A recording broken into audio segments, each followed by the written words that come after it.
দুইজন উপদেষ্টা, শিক্ষা উপদেষ্টা, আইন উপদেষ্টা মাইলস্টোনে গেলেন। 9 ঘন্টা অবরুদ্ধ করে রাখা হয়েছে। আমি তো মনে করি এটা জনতার বিজয়। 9 ঘন্টা তারা অবরুদ্ধ থাকলেন জনতার কাছে। এই যে ক্ষমতাসীনরা জনতার কাছে ছোট হয়ে থাকা, এইটাই জনতার রাষ্ট্র। 6 দফা মাইলস্টোনের শিক্ষার্থীরা দিছে, সরকার 6 দফায় মেনে নিছে। দেখেন জনতার রাষ্ট্র যে একটু একটু প্রতিষ্ঠিত হয়েছে তার প্রমাণ হইলো অনেকে জিনিসটা ধরে নাই। দুইজন উপদেষ্টা, শিক্ষা উপদেষ্টা, আইন উপদেষ্টা মাইলস্টোনে গেলেন। 9 ঘন্টা অবরুদ্ধ করে রাখা হয়েছে। আমি তো মনে করি এটা জনতার বিজয়। দেখেন রাষ্ট্রের হাতে এতটুকুন ক্ষমতা আছে, চাইলে ওখানে পিটাপিটি করে তাদেরকে বের করে নিয়ে আসতে পারতো। এটা তো সরকারের এই ক্ষমতা ছিল। বসুন্ধরা টিস্যু, অশুদ্ধতার বিরুদ্ধে এক বিন্দুও ছাড় নয়। কিন্তু এই যে সেইটা না করে 9 ঘন্টা তারা অবরুদ্ধ থাকলেন জনতার কাছে। এই যে ক্ষমতাসীনরা জনতার কাছে ছোট হয়ে থাকা, এইটাই জনতার রাষ্ট্র। এই রাষ্ট্রই আমরা বানাইতে চাই।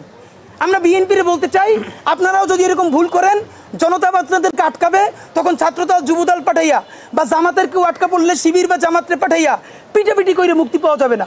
বুঝাইতে হবে, হাত পা ধরতে হবে, প্রয়োজনে একদিন অবরুদ্ধ থাকতে হবে, তারপর বেরিয়ে আসতে হবে। এটাই জনতার রাষ্ট্র। এই রাষ্ট্রটাই আমরা চাই। এবং আমরা সরকারকে ধন্যবাদ জানাইতে চাই যে তারা শত ঝুঁকি থাকা সত্ত্বেও মাইলস্টোনে গেছেন এবং অবরুদ্ধ থেকেছেন।